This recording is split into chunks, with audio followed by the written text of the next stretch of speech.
پھر ابھی ڈاکٹر صاحب اور مولانا خادم صاحب جب اکٹھے چل رہے تھے اس وقت بھی دیکھ لیں یہ بڑے بڑے پیر کہاں سے.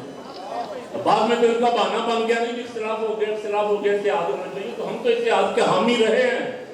ہم یہ بھی کوشش کرتے رہے ڈاکٹر صاحب اور بابا جی بھی اکٹھے ہو جائیں. اب میں آج یہاں سے بابا جی کو بھی پیغام دیتا ہوں, اپنے اختلاف ختم کرو اور مسلک کے تحفظ کے لیے اب بھی ایک پلیٹ فارم پہ آ جاؤ.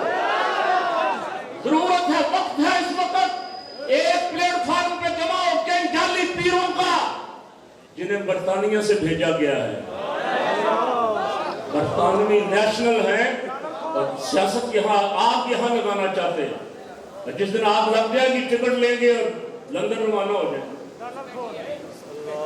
ہاں جی, بہت سارے ادھار ہیں آپ کے ساتھ ادھار ہیں. دل بڑا جلا ہوا جس دن سے آپ نے گالیاں دی ہیں. اللہ کی عزت کی قسم اس دن سے دل بڑا جلا ہوا, لیکن ادھار رکھتے ہیں. پھر ہم کچھ کہیں گے تو ہم تو اپنے بزرگوں کو کہیں گے نا. آپ کو تو حیا نہیں آئی.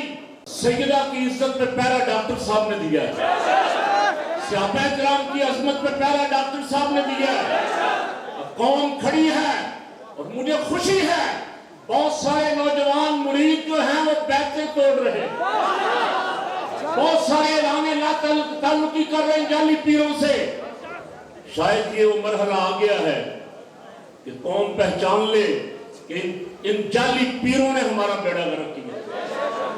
نورانی صاحب کے خلاف بھی یہ گروپ تھے, اس وقت بھی انہوں نے اکٹھے نہیں ہونے دیا. اس وقت اللہ نے ہمیں جو قیادت عطا فرمائی تھی, کاش یہ میں نام نہیں لیتا اس وقت, بڑے نام, میں نے کہا میرے پاس بڑی لمبی لسٹ ہے,